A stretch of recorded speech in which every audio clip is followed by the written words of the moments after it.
ओम नमो भगवते वासुदेवाय। ओम नमो भगवते वासुदेवाय। ओम नमो भगवते वासुदेवाय।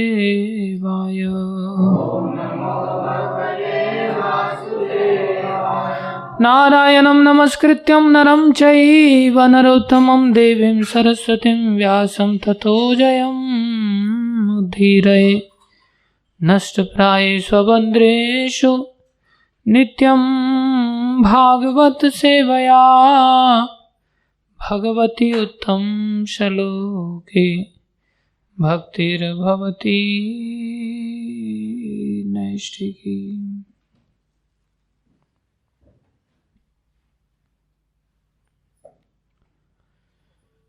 हरे कृष्णा। भगवद्गीता यथारूप अध्याय 4 श्लोक संख्या 12।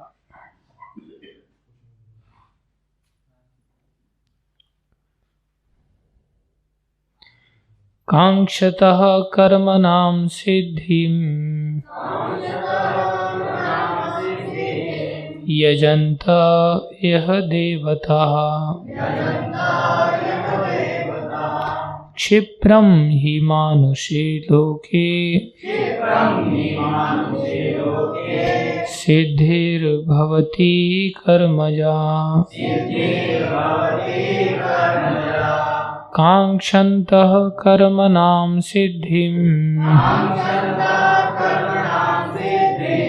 यजन्त इह देवताः क्षिप्रं हि मानुषे लोके सिद्धिर्भवति कर्मजा। कांक्षन्तः कर्मणां सिद्धिं यजन्त इह देवताः क्षिप्रं हि मानुषे लोके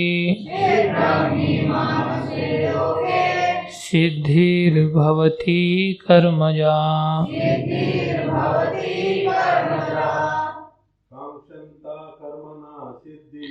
कांक्षन्तः कर्मणां सिद्धिं यजन्त इह देवता क्षिप्रं हि मानुषे लोके सिद्धिर्भवति कर्मजा। कांक्षन्तः कर्मणां सिद्धिं यजन्त इह देवता सिद्धिं मानुषे लोके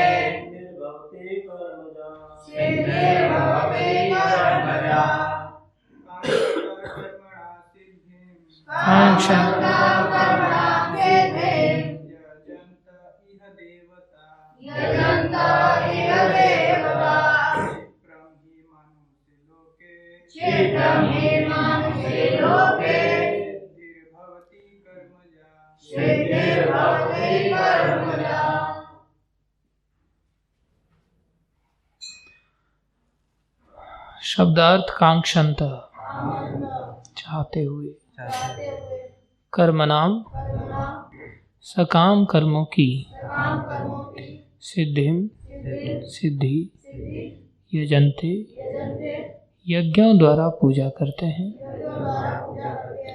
यह इस भौतिक जगत में देवतागण क्षिप्रम तुरंत ही निश्चय ही मानुषे मानव समाज में लोके इस संसार में सिद्धि सफलता भवती होती है कर्मजा सकाम कर्म से। अनुवाद, इस संसार में मनुष्य सकाम कर्मों में सिद्धि चाहते हैं, फलस्वरूप वे देवताओं की पूजा करते हैं। निसंदेह इस संसार में मनुष्यों को सकाम कर्म का फल शीघ्र प्राप्त होता है। तात्पर्य अर्चनीय वंदनीय प्रातः स्मरणीय जगतगुरु श्रील प्रभुपाद जी द्वारा श्रील प्रभुपाद की जय। सभी कृपा करके तात्पर्य को ध्यान से सुनेंगे और मैं फिर पूछूंगा कि क्या समझ में आया। बताना कंपलसरी है, कोई कुछ नहीं बोलेगा उसको क्लास से उठा दिया जाएगा,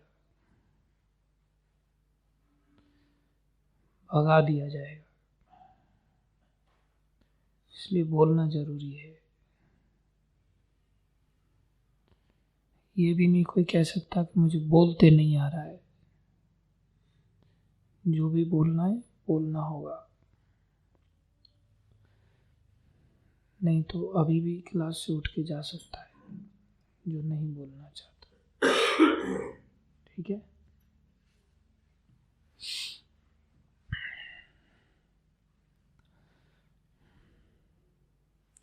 इस जगत के देवताओं के विषय में भ्रांत धारणा है और विद्वता का दंभ करने वाले अल्पज्ञ मनुष्य इन देवताओं को परमेश्वर के विभिन्न रूप मान बैठते हैं। ध्यान से समझिए, फिर से पढ़ रहा हूं मैं। इस जगत के देवताओं के विषय में भ्रांत धारणा है और विद्वता का दंभ करने वाले अल्पज्ञ मनुष्य हैं। वो अल्पज्ञ कोरी विद्वता का घमंड करते हैं। वो क्या कहते हैं? देवताओं को परमेश्वर के विभिन्न रूप मान बैठते हैं। वस्तुतः ये देवता ईश्वर के विभिन्न रूप नहीं होते, किंतु वे ईश्वर के विभिन्न अंश होते हैं। प्रभुपाद जी जैसे संत नहीं होना तो समाज में कोई नहीं बच सकता। कितनी स्पष्टता के साथ बातों को सरल भाषा में प्रभुपाद जी समझा देते हैं। फिर भी मेरे जैसे कलियुगी जीव को बातें बैठती नहीं दिमाग में। किंतु वे ईश्वर के विभिन्न अंश होते हैं। ईश्वर तो एक है किंतु अंश अनेक हैं। वेदों का कथन है। प्रमाण देखो, तुरंत प्रमाण देते। नित्यो नित्यानाम, ईश्वर एक है। ईश्वर परम कृष्ण, कृष्ण ही एकमात्र परम ईश्वर है और सभी देवताओं को इस भौतिक जगत का प्रबंध करने के लिए शक्तियां प्राप्त हैं। वे कभी परमेश्वर नारायण, क्षमा कीजिए, हाँ, सभी देवताओं को शक्तियां प्राप्त हैं। ये देवता जीवात्माएं हैं। नित्यानाम, नित्यो नित्यानाम, अर्थात जीव नित्यानाम है। नित्यो एक है, एक वचन है, नित्यानाम बहुवचन है। तो नित्यानाम में नित्य जो है वो श्री कृष्ण है, परम ईश्वर। ये देवता जीवात्माएं हैं अर्थात नित्यानाम, जिन्हें विभिन्न मात्रा में भौतिक शक्ति प्राप्त है। वे कभी परमेश्वर नारायण, विष्णु या कृष्ण के तुल्य नहीं हो सकते। जो व्यक्ति ईश्वर तथा देवताओं को एक स्तर पर सोचता है वह नास्तिक या पाषंडी कहलाता है। यहां तक कि ब्रह्मा तथा शिवजी जैसे बड़े बड़े देवता भी परमेश्वर की समता नहीं कर सकते। वास्तव में ब्रह्मा तथा शिव जैसे देवताओं द्वारा भगवान की पूजा की जाती है। शिव विरिंच नूतम, तो भी आश्चर्य की बात है बात यह है कि अनेक मूर्ख लोग मनुष्यों के नेताओं की पूजा उन्हें अवतार मानकर करते हैं। यह देवता पद इस संसार के शक्तिशाली मनुष्य या देवता के लिए आया है, लेकिन नारायण, विष्णु या कृष्ण जैसे भगवान इस संसार के नहीं हैं। वे भौतिक सृष्टि से परे रहने वाले हैं। निर्विशेषवादियों के अग्रणी श्रीपाद शंकराचार्य तक मानते हैं। प्रभुपाद जी लिख रहे हैं, निर्विशेषवादियों के अग्रणी श्रीपाद शंकराचार्य तक मानते हैं कि नारायण या कृष्ण इस भौतिक सृष्टि से परे हैं। फिर भी मूर्ख लोग हृत ज्ञान अर्थात देवताओं की पूजा करते हैं, क्योंकि वे तत्काल फल चाहते हैं। उन्हें फल मिलता भी है, किंतु वे यह नहीं जानते कि ऐसे फल क्षणिक होते हैं और अल्पज्ञ मनुष्यों के लिए हैं। बुद्धिमान व्यक्ति कृष्ण भावनामृत में स्थित रहता है। उसे किसी तत्काल क्षणिक फल के लिए किसी तुच्छ देवता की, कितनी स्पष्टता के साथ है। एक संत बोल सकते हैं ऐसे, अगर हम देवताओं को तुच्छ कह देंगे तो अपराध लग जाएगा। वो भी भक्त हैं, हमसे तो बहुत अच्छे भक्त हैं, प्रभुपाद जी जैसे, जो उनसे भी बड़े भक्त हैं वो ऐसा बोल सकते हैं। उनको तुच्छ देवताओं की पूजा करने की आवश्यकता नहीं रहती। दधीची जैसे लोग बोल सकते हैं कि इंद्र कुत्ता है, यदि इंद्र के पद पर आकर के कोई विषयों के पीछे भागता है।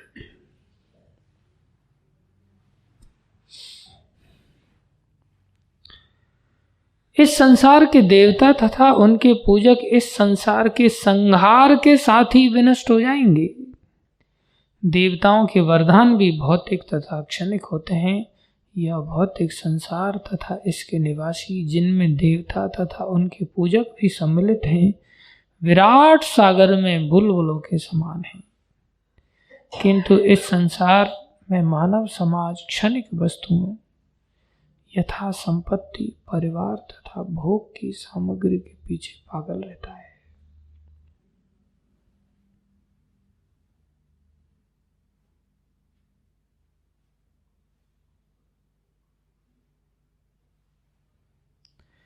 यथा संपत्ति, परिवार तथा भोग की सामग्रियों के पीछे पागल रहता है। ऐसी क्षणिक वस्तुओं को प्राप्त करने के लिए लोग देवताओं की, और कितनी स्पष्टता के साथ कह रहे हैं, या मानव समाज के शक्तिशाली व्यक्तियों की पूजा करते हैं।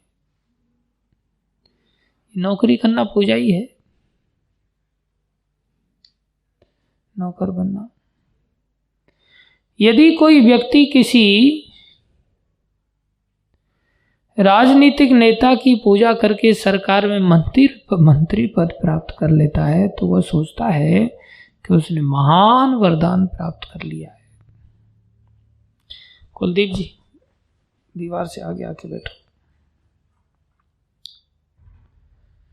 महान वरदान प्राप्त कर लिया है, इसलिए सभी व्यक्ति तथाकथित नेताओं को साष्टांग प्रणाम करते हैं, जिससे वे क्षणिक वरदान प्राप्त कर सके, और सचमुच उन्हें ऐसी वस्तुएं मिल भी जाती हैं। ये थॉट प्रोसेस बहुत दुर्लभता से देखने में आता है।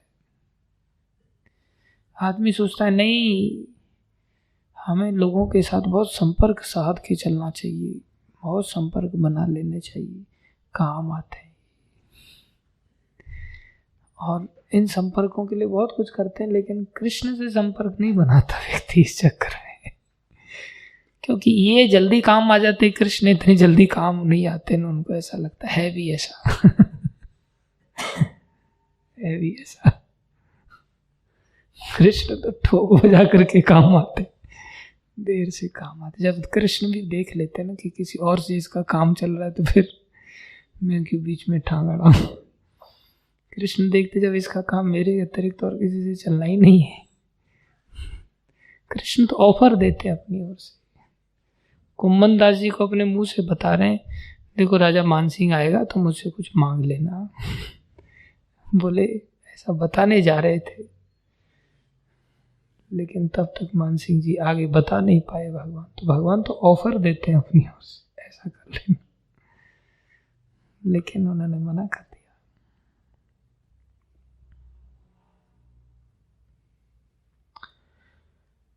इसलिए सभी व्यक्ति, प्रभुपाद जी भी देखो कैसे संत हैं, लिख रहे हैं ऐसी बात बोलने के लिए कितना ताकत चाहिए, क्योंकि क्रिया में अगर ऐसी बात ना हो तो बोलने में कितनी मशक्कत होती है। ये भी तुम्हारे साथ ही गए थे क्या? कहीं व्यस्त थे क्या? कहीं व्यस्त थे क्या? आपकी बातें चल रही थी यहाँ पर।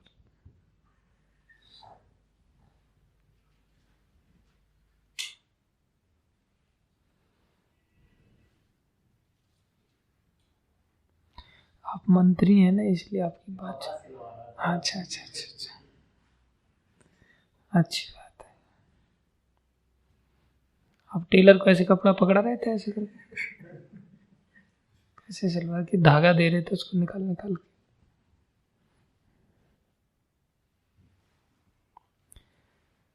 प्रभुपाद जी लिख रहे हैं, कुछ बातें मैं पढ़ दे रहा हूँ फिर से और पूछूंगा, और जो नहीं बता पाएगा उसको क्लास से बाहर जाना होगा, ऐसा पहले ही बोल चुका हूं मैं।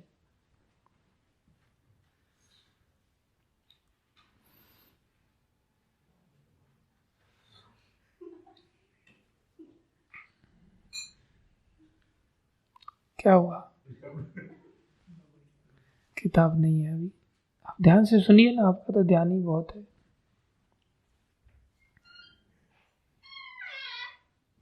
वो दो लोग नहीं आए मधु? अच्छा,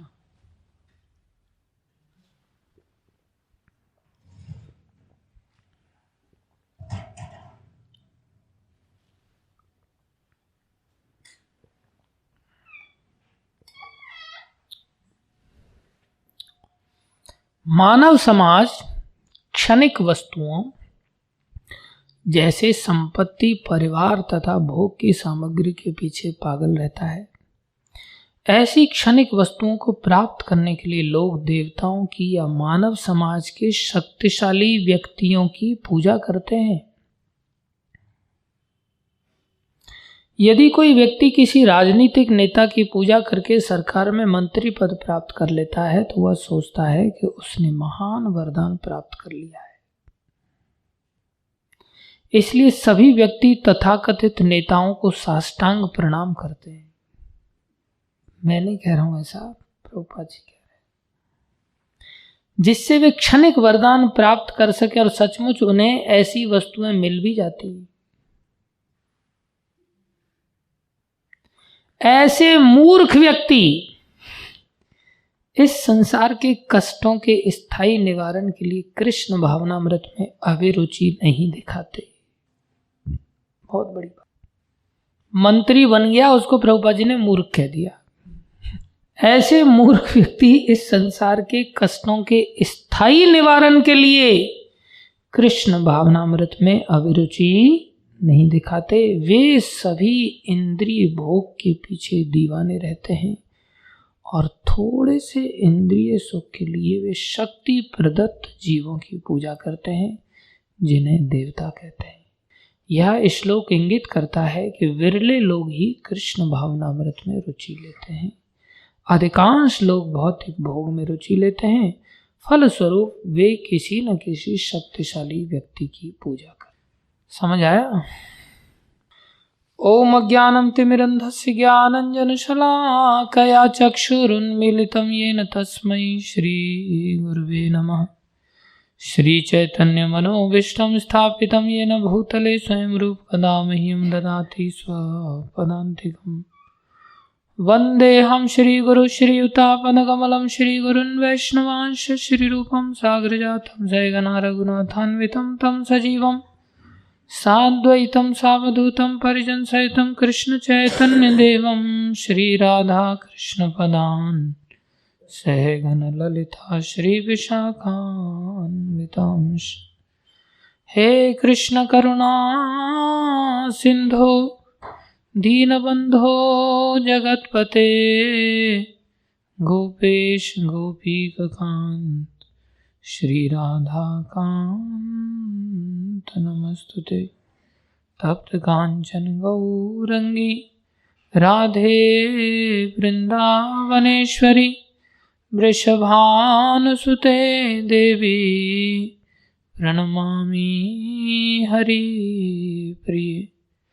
वाञ्छाकल्पतरुभ्यश्च कृपा सिन्धुभ्यैव च पतितानां पावनेभ्यो वैष्णवेभ्यो नमो नमः। जय श्री कृष्ण चैतन्य प्रभु नित्यानंदा श्री अद्वैत गदाधर शिवासादि गौर भक्तवृंदा। हरे कृष्णा कृष्णा कृष्णा हरे हरे हरे राम राम राम हरे हरे। हरे कृष्णा कृष्णा हरे हरे हरे राम राम राम हरे हरे। कृष्णा कृष्णा हरे हरे हरे राम राम राम हरे। गुरुवे गौरचंद्राय राधिकाय तदालये कृष्णाय कृष्ण भक्ताय तद्भक्ताय नमो नमः। वास्तव में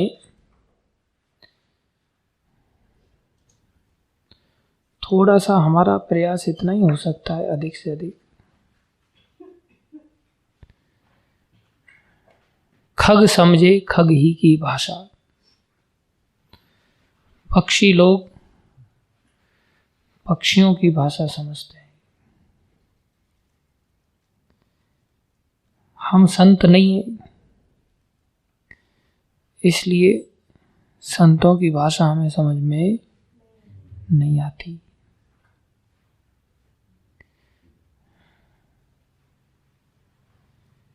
लेकिन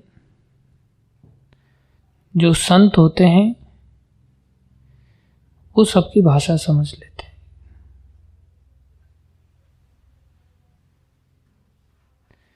एक पतित व्यक्ति भी कुछ कहता है तो संत लोग समझ लेते हैं। इसलिए आप लोगों में से अधिकतर संत हैं, और मेरे जैसा पतित व्यक्ति कुछ बोलेगा तो आप लोग समझ सकते हैं। कुछ एक लोग हैं जो पतित मानते हैं अपने आप को, वो भी मेरी बात समझ सकते हैं। इसलिए हम बोलने का प्रयास करते हैं, क्योंकि सब प्रभुपाद जी की बात नहीं समझ पाते। प्रभुपाद जी परम संत हैं, इसलिए हम आपके जैसे ही हैं पतितों की दृष्टि से, और संतों की दृष्टि से तो नहीं है आपके जैसे, इसलिए दुस्साहस करते हैं।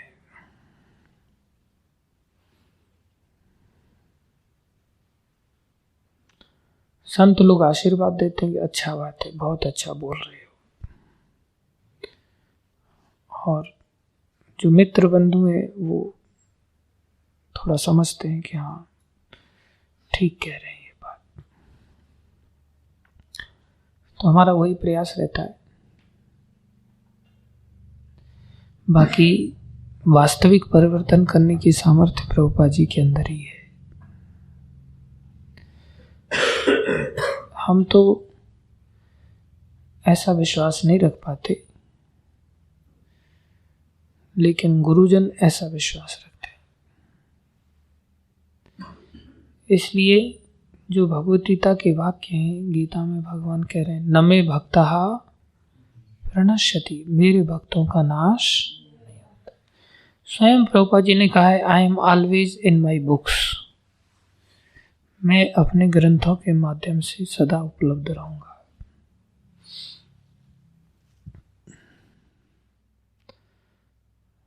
भगवान ने ऐसा कहा मेरे भक्तों का नाश नहीं होता, मेरे भक्त सदा रहते हैं।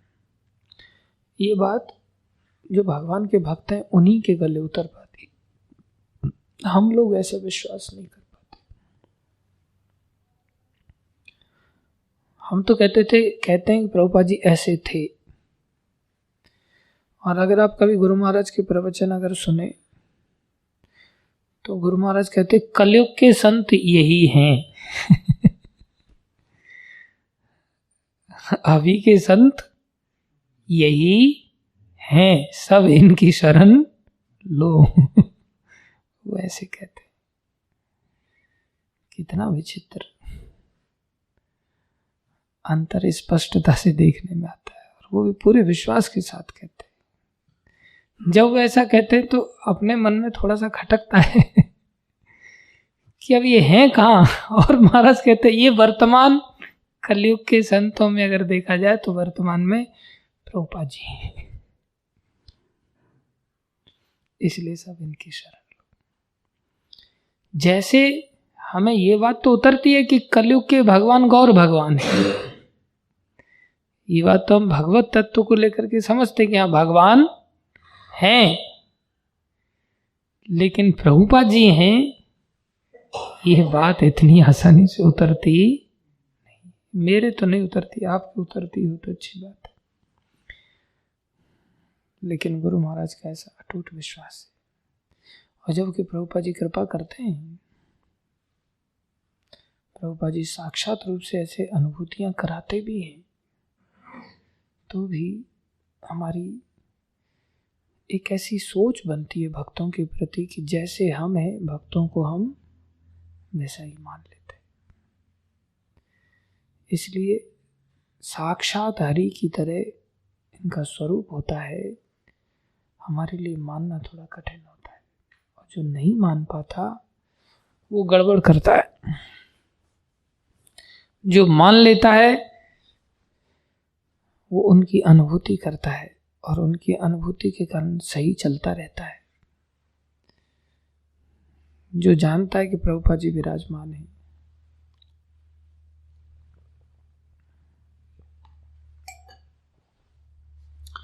इसलिए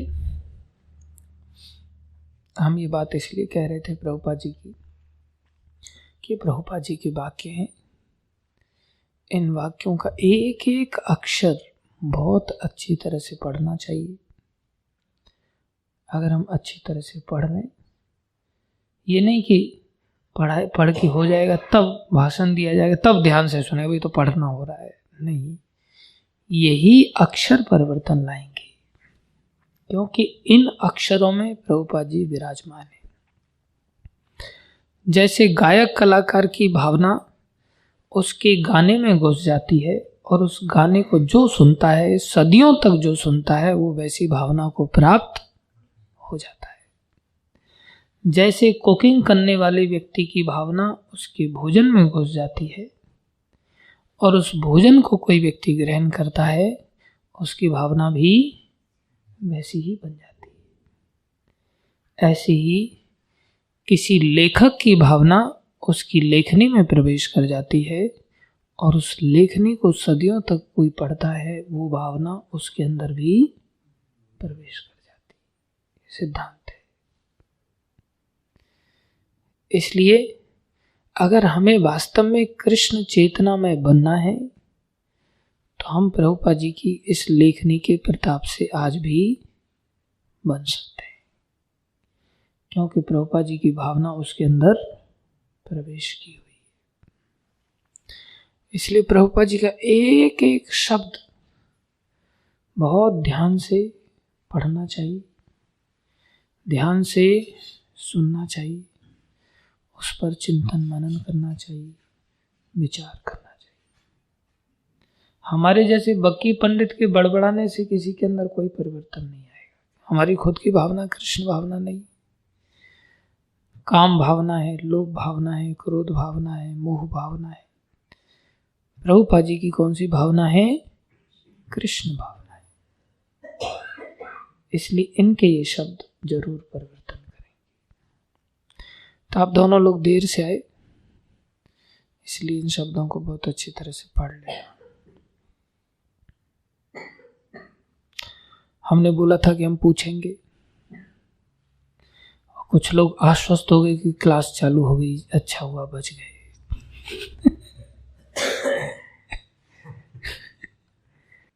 ध्यान दो, कितनी बड़ी बात भगवान ने बड़ी स्पष्टता के साथ बता दिया। कांक्षंत कर्मणाम सिद्धिम, पहले तो भगवान ने बताया, प्रभुपाद जी ने तात्पर्य में लिखा, अकामा सर्व कामो वा मोक्ष काम उदारती, आप सर्व कामी हो तो भी मेरी ही शरण में आओ।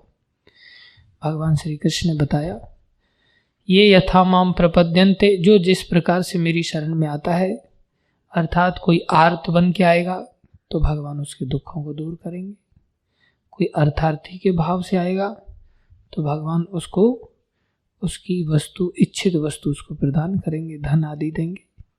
कोई जिज्ञासा के भाव से आएगा तो भगवान उसको ज्ञान के द्वारा जिज्ञासा को शांत करेंगे। कोई ज्ञानी के भाव से आएगा तो भगवान उसको सर्वे परि, अपने आप को सर्वेश्वर मानते हुए, वासुदेवम सर्वमिति स महात्मा सुदुर्लभ। ज्ञान का अर्थ यही है, ज्ञान के 20 बिंदु भगवान ने बताए हैं, और फिर भगवान उसके साथ उस प्रकार से व्यवहार करेंगे। ज्ञान इसी को कहते हैं कि मैं श्री कृष्ण का दास हूँ, भगवान हमारे प्रभु हैं, हमारे अंशी हैं, हम उनके अंश हैं। अंश का काम होता है भगवान की सेवा।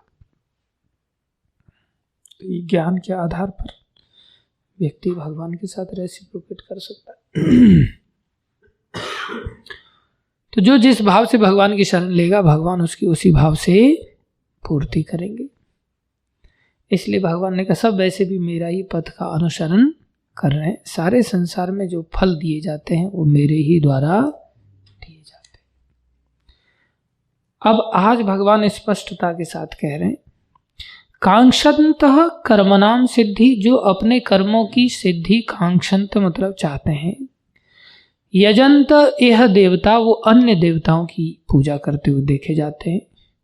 क्यों करते हैं? क्षिप्रम ही मानुषे लोके, बोले मनुष्य संसार, मनुष्य स्वरूप में, मनुष्य लोक में क्षिप्रम ही बहुत जल्दी, सिद्धिर भवती, सिद्धि प्राप्त होती है, कर्मजा, कर्म के फलों की।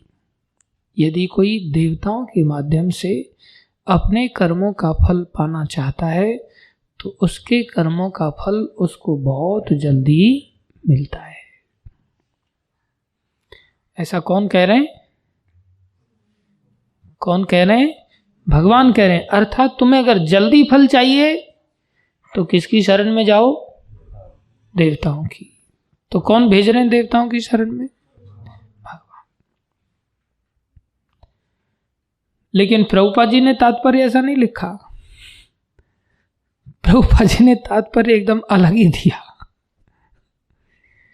भगवान ने कहा जो जिस तरह से मेरी शरण में आता है आए। भगवान ने यह भी कहा है किसी की श्रद्धा को हिलाओ मत, जो जहां है मैं ही उसकी श्रद्धा जहां है वहां स्थिर करता हूं, जिससे वो धीरे धीरे आगे बढ़ता है। लेकिन साथ साथ भगवान ये स्पष्टता के साथ श्रद्धा को बनाए रखने के लिए, देवताओं में श्रद्धा है किसी को तो ठीक है वहां जाओ, और ऐसा एक प्रकार से लालच दे रहे हैं कि तुम्हें जल्दी चाहिए तो देवताओं के पास जाओ। लेकिन प्रभुपाद जी ने इसको पलट दिया। प्रभुपाद जी ने कहा पहली बात, देवताओं को लेकर के जो भ्रांत धारणा है कि देवताओं में और भगवान में कोई अंतर नहीं, ये भगवान के ही रूप हैं, ऐसा सोचना गलत है। और यहां तक तुलना कर दिया कि भगवान भगवान है और देवता उनके अंश हैं। बोले प्रभुपाद जी लिख रहे हैं वस्तुतः ये देवता ईश्वर के विभिन्न रूप नहीं होते, किंतु वे ईश्वर के विभिन्न अंश होते हैं। वो भगवान के रूप नहीं है, भगवान तो भगवान है, ये भगवान के अंश है। और अंशों की भी तुलना किससे किया? बोले देवता जो भगवान के अंश हैं ये अत्यंत तुच्छ हैं। क्यों तुच्छ हैं? संसार के साथ इन देवताओं का भी नाश हो जाता है, इसलिए इनके द्वारा जो प्रदत्त फल है वो भी किसी काम के नहीं। उन फलों को पाकर के हम अमर कैसे हो जाएंगे? उन फलों को पाकर के जब फल देने वाला ही नाश को प्राप्त हो रहा है तो फल पाने वाले का क्या होगा? वो भी नाश। अब क्या ये प्रभुपाद जी ने अपनी ओर से ऐसा बोल दिया?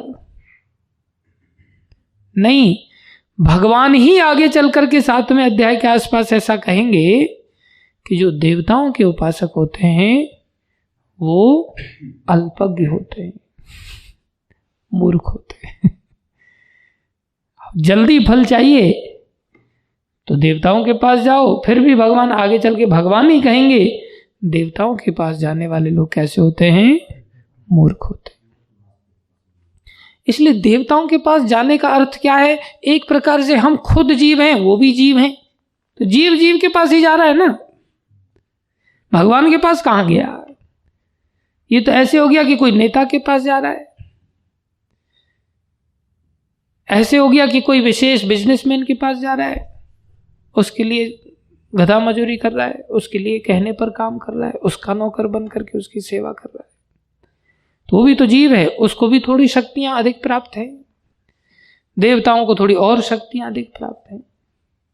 यहां तक कहा कि ब्रह्मा और शिव जी भी, जो शिव जी अलग तत्व हैं, वो जीव की कैटेगरी में नहीं आते। ब्रह्मा तो फिर भी जीव की कैटेगरी में आते हैं, बोले शिव जी भी भगवान की ही आराधना करते हैं। इसलिए यदि कोई भगवत आराधना को छोड़ करके संसार में कोई विषय वस्तु पाना चाहता है, उसके लिए किसी व्यक्ति की शरण में जाता है, या किसी नेता की शरण में जाता है, या किसी देवता की शरण में जाता है, या सृष्टि के आदि जीव ब्रह्मा जी की शरण में जाता है, या संसारी किसी कार्य है तो शिव जी की ही शरण क्यों न लेता हो, वो मूर्ख है। वो कौन है?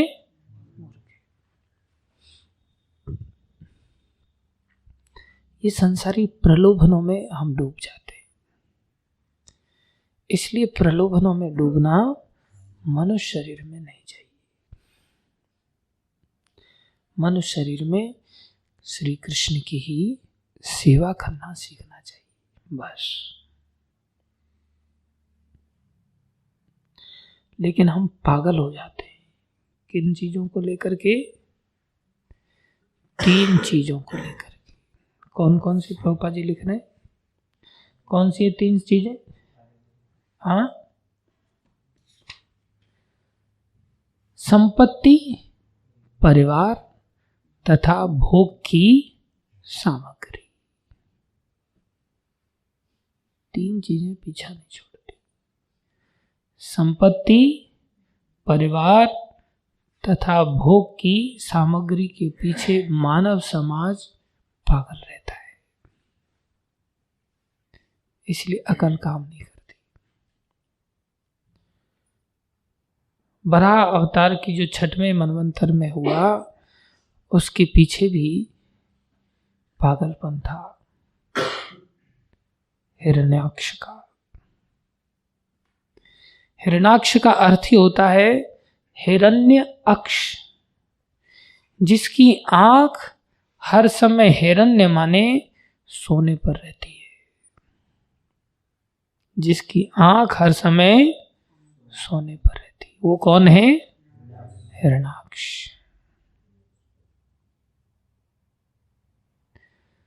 और जो संसार की करेंसी डिसाइड होती हैं वो भी गोल्ड के आधार पर ही डिसाइड होती है। कोई कहे मेरी सोने पे निगाह नहीं रहती, मेरी तो नोट पे निगाह रहती। जो नोट बनते हैं वो भी किस आधार पर बनते हैं? गोल्ड कॉइन्स के आधार पर। जिस देश के पास जितना सोना होता है उसके आधार पर उतने नोट छापने का उसकी कीमत के अधिकार होता है, उससे ज्यादा नहीं। इसलिए किसी की नोट पर अगर निगाह है तो वो भी कौन है? हिरण्याक्ष। और हिरण्याक्ष की ऐसी ही निगाह रहती थी।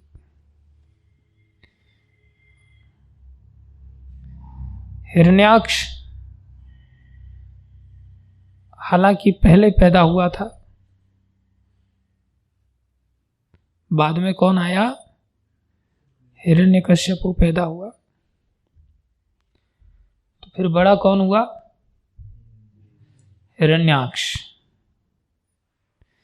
लेकिन प्रभुपाद जी बताते हैं हिरण्याक्ष छोटा भाई था और हिरण्यकश्यप बड़ा भाई था।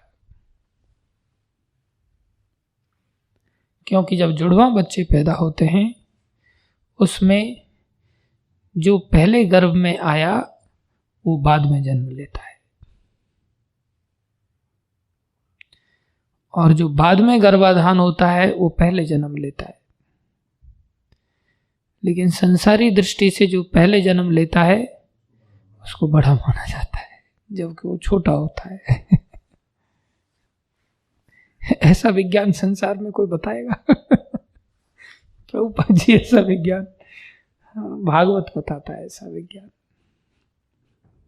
हाँ, डॉक्टरों को भी नहीं पता होता, कहाँ पता होता है। तो इन लोगों को माता दिति ने 100 वर्षों तक गर्भ में रखा। जानती थी कि इतने भयानक पैदा होने वाले हैं। कश्यप मुनि की संतान के रूप में ये 2 बच्चे पैदा हुए दिति के गर्भ से। दिति माता कामातुर होकर के कश्यप ऋषि के पास जाती हैं, बोले मुझे संतान चाहिए। बोले देवी ठीक है, लेकिन ये समय उचित नहीं संतान के लिए, गर्भ धारण करने के लिए। संध्या का समय है, इस समय शिव जी अपने दूतों के साथ विचरण करते हैं।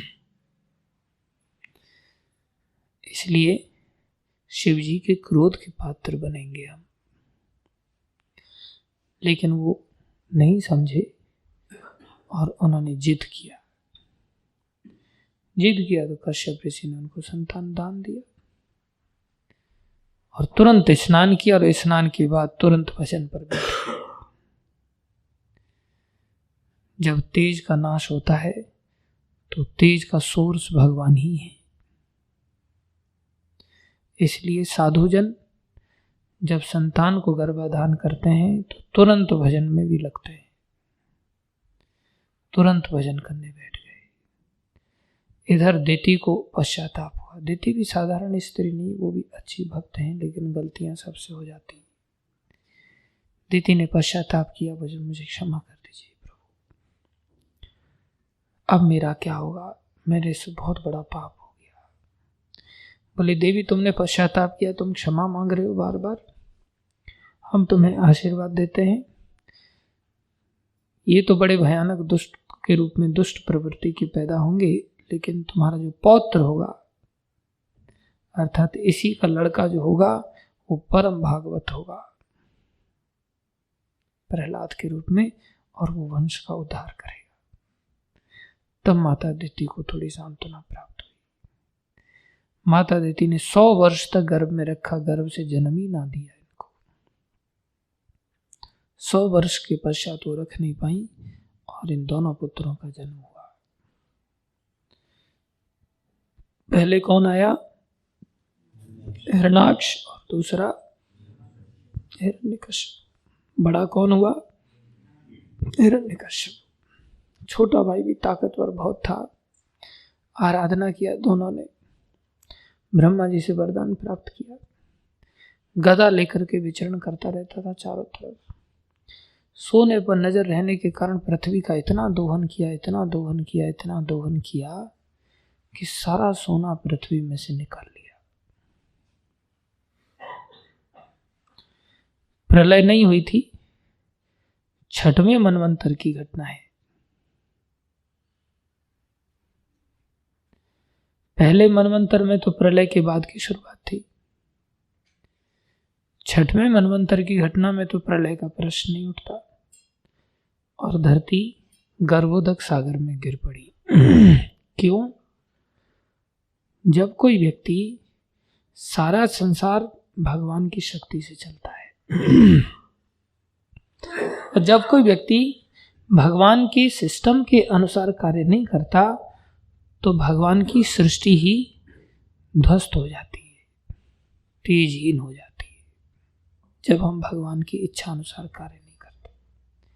गीता में भगवान ने कहा है, अन्नाद भवन्ति भूतानि पर्जन्यात अन्न संभव, आगे यज्ञात भवति पर्जन्यो, आगे यज्ञ कर्म समुद्भव।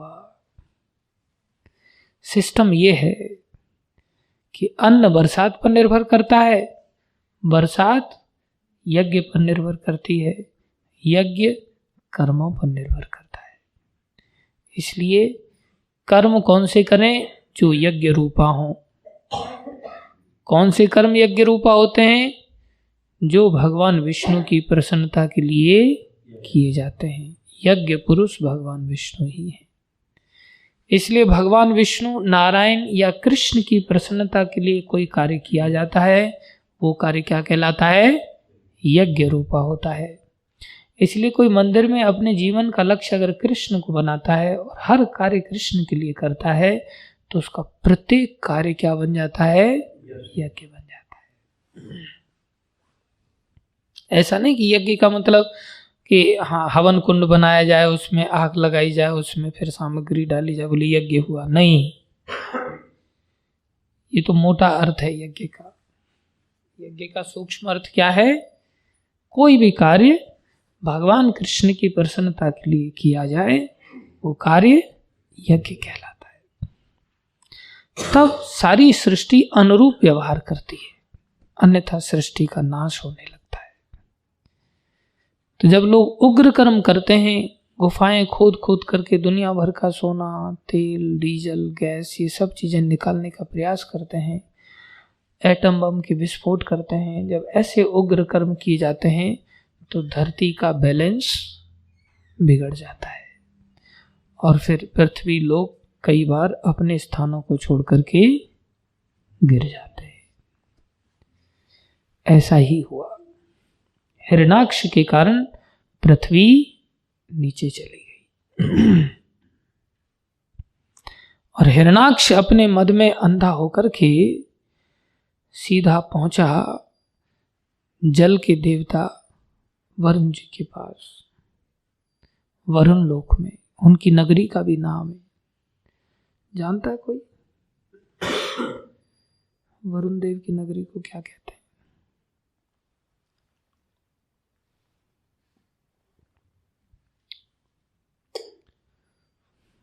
नहीं, उनकी राजधानी का नाम है कुछ, एक विशेष, भूल रहा हूं मैं, दिमाग में नहीं आ रहा। वरुण लोक में पहुंचा। वरुण जी बड़े भक्त हैं भगवान के। उन्होंने नंद बाबा को बहुत सम्मान किया था। उनके दूत नंद बाबा को पकड़ के ले आए थे।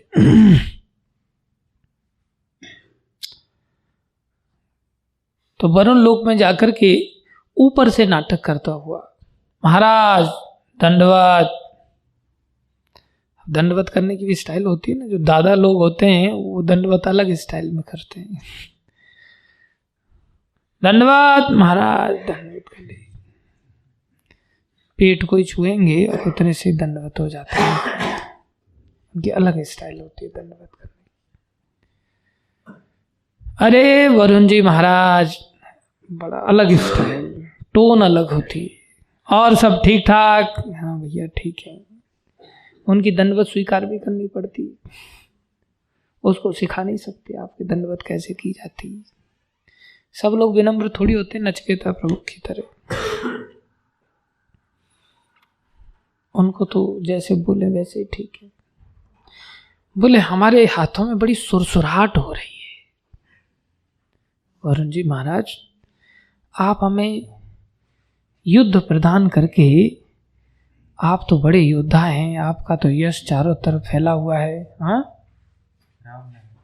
रामनगर नहीं, रामनगर नहीं, ये जम्मू कश्मीर, वरुण देव की नगरी, वो दूसरी नगरी है। अरे विभावरी, विभावरी, विभावरी में पहुंचा और वहां जाकर के उसने बोले आप तो कई बार बहुत सारे अश्वमेध यज्ञ कर चुके हैं,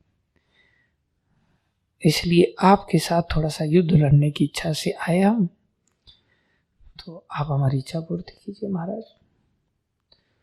तो थोड़े भयभीत हो गए।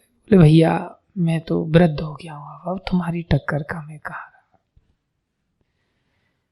लेकिन तुम्हारी टक्कर का तो एक ही व्यक्ति है। कौन है वो? बोले वो पुराण पुरुष है। पुराण पुरुष ही तुम्हारे साथ तुम्हारे युद्ध में टक्कर दे सकते हैं और तुम्हें सुरसुराहट मिटा सकते तुम्हारे हाथों। बोले पुराण पुरुष कहाँ मिलेंगे? बोले पुराण पुरुष को ढूंढो, यहां तो है नहीं। तो उन्होंने थोड़े बहुत पुराण पुरुष भगवान श्री, पुराण मतलब जो सबसे पुराने, भगवान श्री कृष्ण, भगवान विष्णु, तो वो भक्त हैं, उनको एहसास हो गया कि भगवान का अवतार हुआ है, वराह अवतार हुआ है। तो बोले पुराण पुरुष अभी अवतार लिए हैं, आपको मिल जाएंगे, आप जाओ, चिंता मत करो। तो ये चला निकल करके गदा लेकर के। कहाँ मिलेंगे पुराण पुरुष? कौन पुराण पुरुष है? कैसे पुराण पुरुष है भाई? हमें युद्ध के लिए हमारे उपयोगी है वो। तो निकला वो गदा लेकर के एकदम अहंकार के साथ, किधर है पुराण पुरुष खोजता हुआ। और जब आतुरता से कोई खोजता है तो नाम बता दिया पुराण पुरुष, तो फिर भगवान को आना ही पड़ा ना। तो भगवान ने वराह अवतार लिया और उस वराह अवतार को भगवान ने क्या किया, सीधा नीचे जाकर के उस धरती को भगवान उठा करके ला रहे, और उठा करके ला रहे हैं। तो इसने देखा कि सारे देवती देवी देवता आदि पुष्पों की वर्षा कर रहे हैं, सब उनकी स्तुतियां गा रहे हैं। उन्होंने दो चार लोगों से पूछा, बोले ये कौन है? बोले ये पुराण पुरुष है। बोले ये सुअर पुराण पुरुष है? दत्त तेरे का खोदा पहाड़ निकली चुहिया, ये पुराण पुरुष है? ये तो जानवर है। तो पीछे से चिल्ला रहा है वो, अरे जानवर तू कहाँ जा रहा भाई, तू पहले इसको छोड़, मेरे से युद्ध लड़। इसके साथ युद्ध लड़ना पड़ेगा। लेकिन धरती तो नीचे गिर गई थी, वो धरती को उठा करके ला रहे थे। तो पीछे से गालियां मार रहा है, अरे तुम क्या कायरों की तरह भागते जा रहे हो, मैं तुम्हें ललकार रहा हूं, युद्ध लड़ो मुझसे। भगवान पीछे मुड़ करके देख रहे हैं, हंसते जा रहे हैं। भगवान ऊपर लेकर के आ रहे हैं धरती को। भगवान का प्लान है कि धरती माता जो मेरी पत्नी है, ये भयभीत हो जाएंगी युद्ध को देख करके, रोना धोना चालू हो जाएगा, घबरा जाएंगी। जैसे फिल्मों में चलता है ना, हीरोइन को पहले हीरोइन को रख देते हैं कहीं सेफ जगह पर, फिर शर्ट फट ऊपर करके चढ़ा करके आता है, अब देखेंगे तो इधर आ जा। पता चला पत्नी ने देखा और हार्ट अटैक हो गया, तो फिर पत्नी भी बेचारी मर जाएगी। तो भगवान पीछे उसको ज़्यादा जवाब नहीं दे रहे और वो कायर कायर चिल्लाता जा रहा है। भगवान ने ले जा करके धरती माता को स्थापित किया, अपनी शक्ति से संचार किया, धरती माता स्थापित हो गई। फिर भगवान पीछे मुड़कर, हाँ अब आ जाओ तुम्हें देखते हैं। और फिर भगवान के साथ उसका युद्ध हुआ, बड़ा भयानक युद्ध हुआ। भगवान को उसने एक गदा मारा, भगवान काफी दूर जाकर के गिरे। फिर भगवान ने उसको मारा, वो बचा गया। फिर वो भगवान को मारने लगे। अब देवता लोग घबरा गए, ब्रह्मा जी घबरा के बोले प्रभु अब अंधेरा होता जा रहा है, इसकी तो ताकत बढ़ जाएगी और ये तो ऐसा लग रहा है कि आपके ऊपर ही भारी पड़ रहा है। भगवान ने उसकी गदा फदा सब फेंक दिए, एक थप्पड़ मारा उसको, बस एक ही थप्पड़ में उसके प्राणांत हो गए और समुद्र में जाकर के, अब पहले धरती गिरी थी, अब वो खुद गिर गया गर्भों तक समुद्र जाकर के रक्त में पानी कर दिया उसने। हिरणाक्ष का अंत हो गया। ये हिरणाक्ष जय विजय नाम के द्वारपाल थे, जो हिरणाक्ष और हिरण्यकश्यप के रूप में इन लोगों ने अवतार लिया। ये भगवान की ही इच्छा थी, क्योंकि भगवान वीर रस का आस्वादन करना चाहते थे, तो भगवान के साथ लड़े कौन?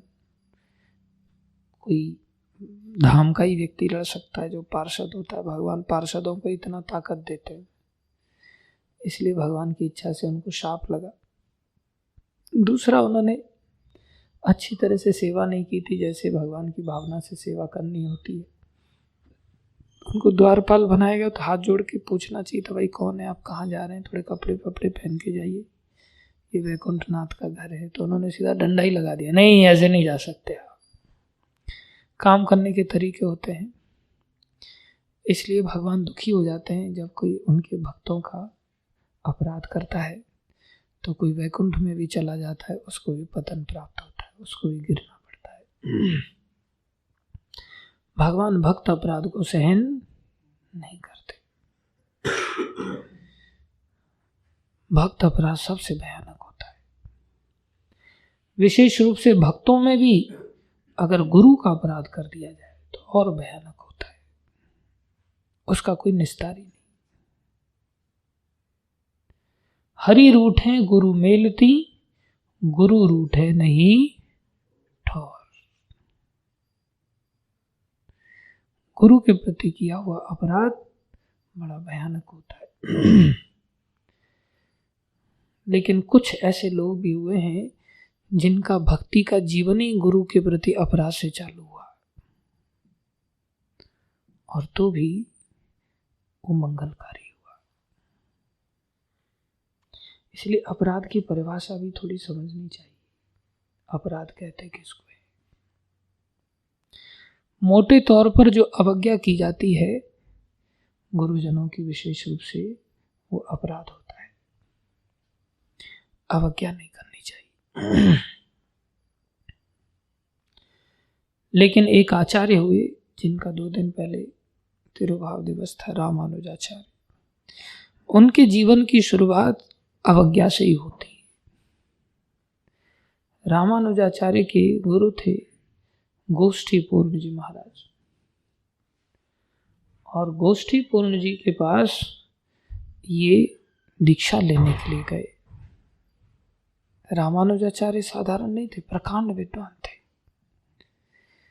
गोष्ठी पूर्ण जी के पास दीक्षा लेने के लिए गए तो 18 बार दीक्षा लेने के लिए गए। कितने बार? 18 बार। 1 2 3 4 5 नहीं। हम तो बातों को जानते ही नहीं।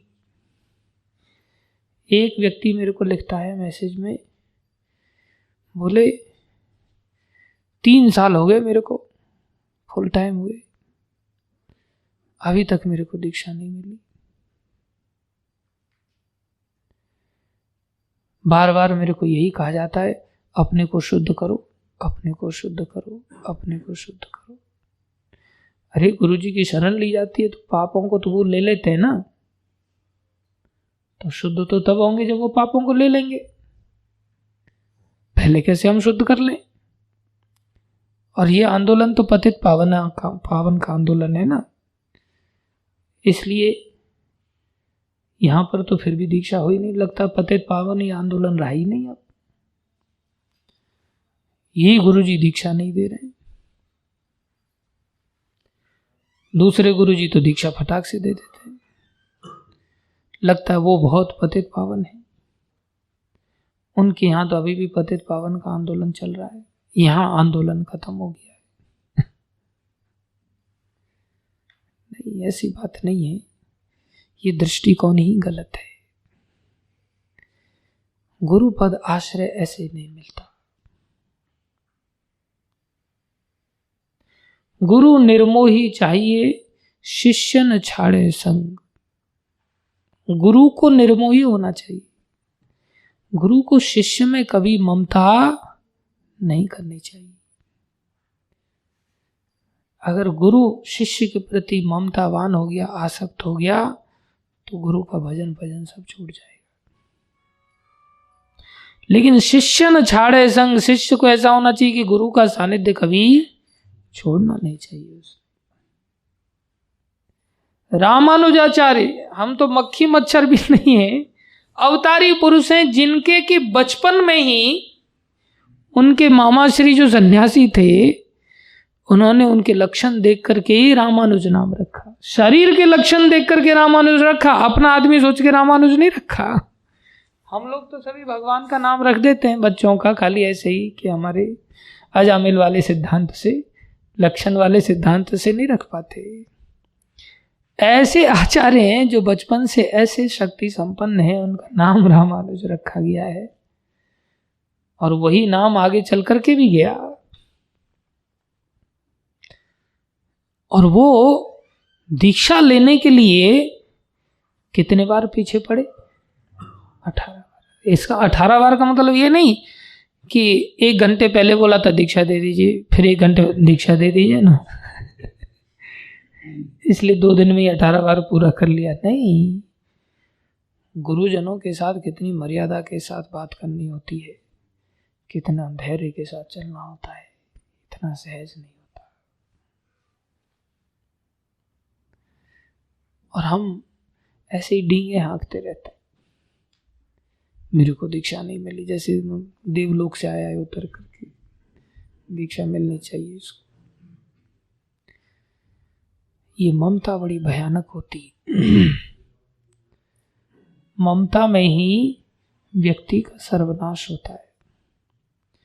आदमी मरते मर जाता है, सारी इंद्रियां जवाब दे देती हैं, ज्ञान इंद्रियां खत्म हो जाती हैं, कर्म इंद्रियां खत्म हो जाती हैं, लेकिन ममता का नाश नहीं होता। मन में ममता चिपकी रहती है, ममता जाती नहीं। ये 12 चीजें मोह का कारण बनती हैं। 10 की 10 इंद्रियां, ममता और अहमता।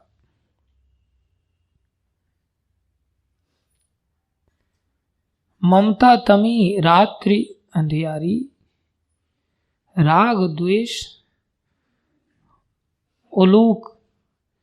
ये ऐसी अंधेरी रात होती है जिसमें राग द्वेष रूपी उल्लू प्रसन्न होते हैं। ये राग और द्वेष उल्लू होते हैं। ममता के अंधकार में जिसमें मैं मेरापन जुड़ा रहता है संसार में, ये जीव तोड़ नहीं पाता इसको। और इसमें राग द्वेष के उल्लुओं को बड़ा सुख मिलता है। राग द्वेष रूपी उल्लू प्रसन्न होते हैं।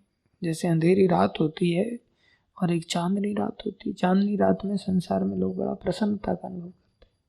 अंधेरी रात में डरावना होता है, और बादल अगर छाए हों अंधेरी रात में अमावस्या की, तो हाथ से हाथ नहीं दिखता।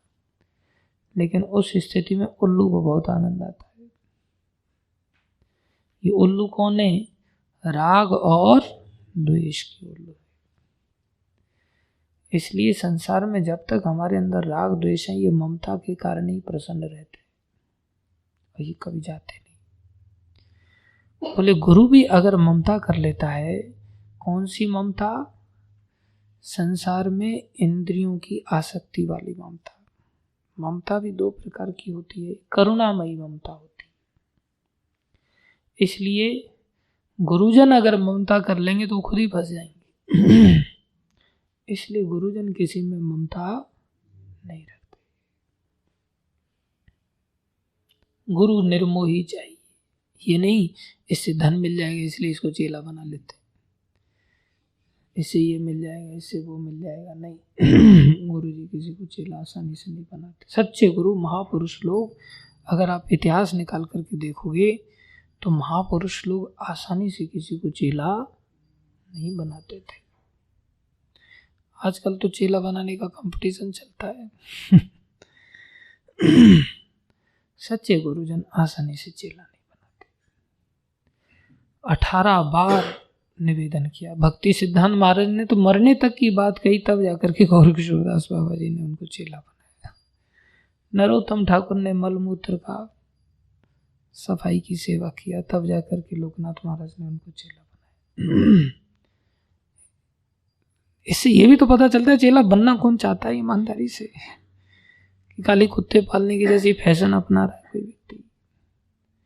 रामानुजाचार्य गोष्ठी पूर्ण जी के पास वो महापुरुष थे, साधारण नहीं थे। ऐसे लोगों के आश्रय से तुरंत परिणाम भी आते। 18 बार प्रार्थना किया और तो भी मना कर देते थे।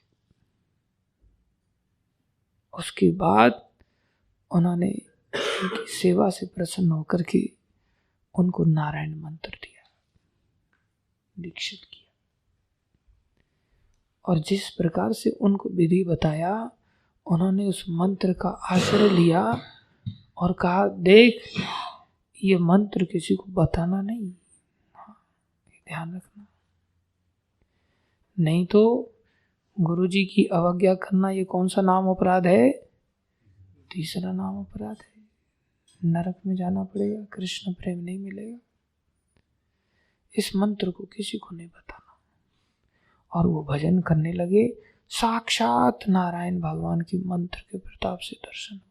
साक्षात जैसे ही दर्शन हुए इतने प्रसन्न हो गए, इतने प्रसन्न हो गए कि एकदम से दौड़ लगाई और दौड़ करके सीधे गोपुरम पर चढ़ गए। ऊपर मंदिर के ऊपर की जो छतरी होती है, ऐसे मंदिर के ऊपर गोपुरम में चढ़ गए और चढ़ के जाकर के जोर जोर से चिल्लाने लगे उस मंत्र को। अर्धरात्रि में जोर जोर से चिल्ला रहे। और जब मंत्र का उच्चारण किया, वहां आसपास में कुछ एक लोग थे जिन लोगों ने उस मंत्र को सीख लिया और कहने लगे, भगवान के दर्शन कर लो इससे, भगवान के दर्शन कर लो इससे, भगवान के साक्षात दर्शन होते हैं, उद्धार कर लो अपना। 72 लोगों ने उस मंत्र को स्वीकार कर लिया। और वो मंत्र की आवाज जब आ रही थी तो गुरुजी को भी पता चला, तो गुरुजी भी भागे। बोले, इसने तो अनर्थ कर दिया, ये कैसा आदमी। कुछ एक लोग थे जो जलते थे, तो उन्होंने भी गुरुजी को जाके बता दिया, देखो वो तो दीक्षा दे रहा है अभी खुली।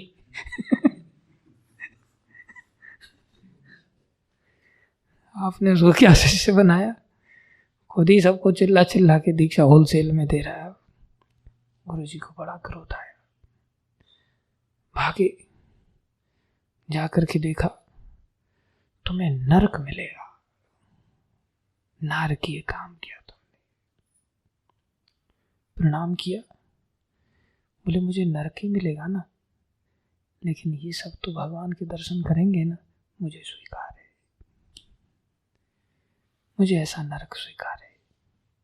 जैसे ही इतना कहा, ऐसा हृदय द्रवीभूत हुआ गुरुदेव का कि एकदम से दौड़ पड़े और दौड़ करके गले से लगा लिया कस के, मन्नाथ मन्नाथ, तुम तो मेरे नाथ हो, तुम्हारे अंदर ऐसी करुणा, तुम्हें डर भय नहीं है नरक का, खुद नरक को जाने के लिए तैयार हो इन जीवों के उद्धार के लिए। मन्नाथम मन्नाथम, तुम मेरे शिष्य नहीं हो, तुम तो मेरे नाथ हो। ये एक ऐसे शिष्य हुए जिन्होंने गुरु अवज्ञा से भक्ति मार्ग को चालू किया। गुरुजी ने कहा, इस मंत्र को किसी को बताना मत, और गुरुजी ने हृदय से लगा लिया। बोली, ये करुणा का कितना भंडार है इसके अंदर, ये जीवों पर कितना करुणा करना चाहता है। ऐसी करुणा तो भगवान में देखी जाती है। बोले, नारायण भगवान में जो करुणा है वही तुम्हारे अंदर करुणा है, इसलिए गले लगा लिया। उल्टी रीति हो रही है अभी, कहाँ शिष्य कहाँ स्वामी बना करके व्यवहार कर रहे हैं, गले लगा लिया। ये करुणा ही है। जैसे प्रभुपाद जी ने सबको गले लगाया। हिप्पी कोई गले लगाने लायक थोड़ी थे, जिनको न नहाने की अकल थी, न खाने की अकल थी, न पहनने की अकल थी। प्रभुपाद जी इतने करुणा में थे, सबको स्वीकार किया। किचन में लड़कियां आकर के सिगरेट फूंक रही, वहीं गिलास से पानी पी के वहीं रख दे रही, लेकिन प्रभुपाद जी का प्रताप इतना अद्भुत था। प्रभुपाद जी का प्रेम पाने के लिए सब पागल रहते थे। प्रभुपाद जी ऐसे महापुरुष थे। इसलिए उनको अपराध नहीं लगा, उनको अपराध नहीं लगा। उनकी व्यक्तिगत इच्छाएं नहीं थी गुरु अवज्ञा करने के पीछे। हमारी व्यक्तिगत इच्छाएं होती हैं अवज्ञा के पीछे। इस कारण से भगवत कृपा बहुत दूर चली जाती। ये रास्ता तो प्रणिपात का रास्ता है, शरणागति का रास्ता है, और यही शाश्वत फल है। अर्थात संसार का कोई फल नहीं है। शाश्वत फल तो श्री कृष्ण है, कृष्ण भक्ति है, उनका धाम है। बस इस मनुष्य शरीर में आकर के भगवान यहाँ बता रहे हैं कि ठीक है, कर्मों की सिद्धि तो प्राप्त हो जाएगी, शीघ्र प्राप्त हो जाएगी, लेकिन उसका क्या लाभ? लाभ चाहिए तो भगवान की भक्त बने, बस भगवान की प्राप्ति को लक्ष्य बनाए, और कोई लक्ष्य नहीं होना चाहिए। भगवान को हृदय में धारण करना चाहिए। गुरुजनों की दया से ही संभव है। हरे कृष्णा। कोई प्रश्न है किसी का तो पूछ सकते हैं।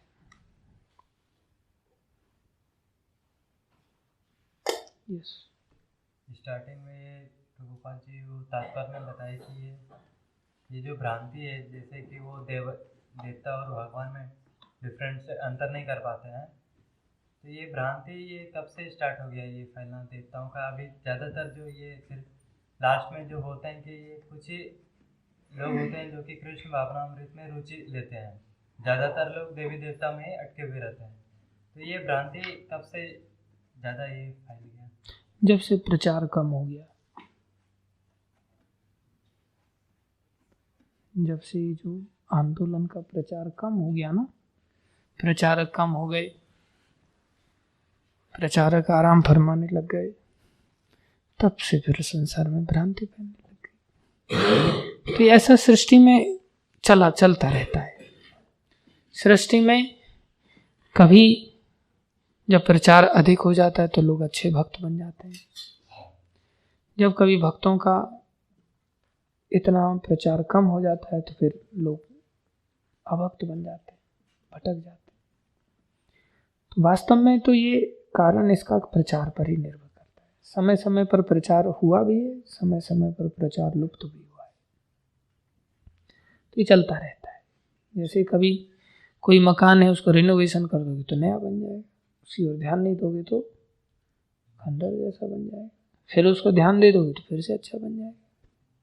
समझ?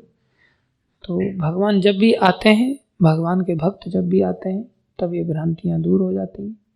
भगवान जब जाते हैं, भगवान के भक्त लोग जब चले जाते हैं, तब पीछे भ्रांतियाँ चालू हो जाती हैं। अभी जैसे बताया जाए, मंगल आरती बहुत ज़रूरी है, क्लास करना बहुत ज़रूरी है, भगवती का अध्ययन करना बहुत ज़रूरी है, सेवाएं करना बहुत ज़रूरी है। तो फिर कोई प्रश्न करे, ये मंगल आरती कब से बंद हुई, क्लास कब से बंद हो गई, सेवाएं कब से बंद हो गई, झगड़े कब से चालू हुए? बोले से जब से प्रभु जी चले गए मंदिर से। ऐसा होता है। जब सन्यासी लोग आ जाते हैं, गुरुजन आ जाते हैं, तो सब चीज़ें ठीक होने लगती हैं। जब गुरुजन चले जाते हैं तो चीज़ें उथल-पुथल हो जाती हैं, फिर आ जाते हैं तो फिर ठीक हो जाती हैं। इसलिए महाप्रभु ने कहा, भैया तुम ही गुरु बन जाओ सब लोग, हमारा गया गुरु भैया तारो ए देश, जारे देश तारे कहो कृष्ण उपदेश। तो जैसे महाराज युधिष्ठिर ने देखा अचानक से सृष्टि में अलग ही प्रकार के संकेत मिल रहे हैं।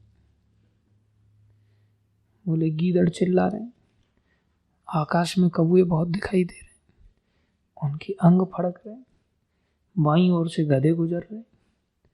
ऐसे ऐसे लक्षण देखे। लोग आपस में बात बात पर छोटी छोटी बातों पर झगड़ा कर रहे हैं। तो तू मैं हो रहा है। तो पूछा ऐसा क्यों हो रहा है? बोले भगवान चले गए, भगवान चले गए इसलिए सब बातें फैल। आज भी संकीर्तन बंद कर दो, देखो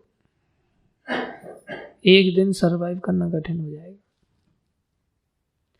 इसलिए कथा कीर्तन ये भगवान के स्वरूप होते हैं। कथा कीर्तन से सारी आपूर्ति हो जाती है, सब चीजें स्मूथ हो जाती है। ये कृष्ण का रूप है। इसको हटा दो, एकदम से उथल पुथल चालू। 15 दिन क्या 4 दिन भी कथा ना हो, कीर्तन ना हो, भगवान की आराधना ना हो, 4 दिन बाद 4 लोग नहीं बचेंगे आश्रम में। एक दूसरे की जान के प्यासे हो जाएंगे। प्रचार बहुत जरूरी है, इसलिए अच्छे प्रचारक बनना है। ठीक है, बनना है ना, उसके लिए आचरण करना पड़ेगा। 3 प्रकार के वृक्ष होते हैं। एक वो वृक्ष होते हैं जो पुष्प देते हैं केवल, एक वो वृक्ष होते हैं जो फल देते हैं केवल, एक वो वृक्ष होते हैं जो फूल और फल दोनों देते हैं। कौन सा वाला अच्छा है? फूल और फल वाला। जो फूल देता है वो गुलाब का फूल होता है, गुलाब का पौधा होता है। जो केवल फल देता है वो कटहल का पौधा होता है, और जो फूल और फल दोनों देता है वो आम का फल होता है। इसलिए कुछ वक्त ऐसे होते हैं जो केवल भाषण देते हैं, मेरे जैसे गुलाब के फूल की तरह। कुछ लोग होते हैं जो केवल फल देते हैं, अपना भजन साधन करते रहते हैं, भाषणबाजी कुछ नहीं करते, सीधा अपनी सेवाएं करते रहेंगे, भक्ति करते रहेंगे।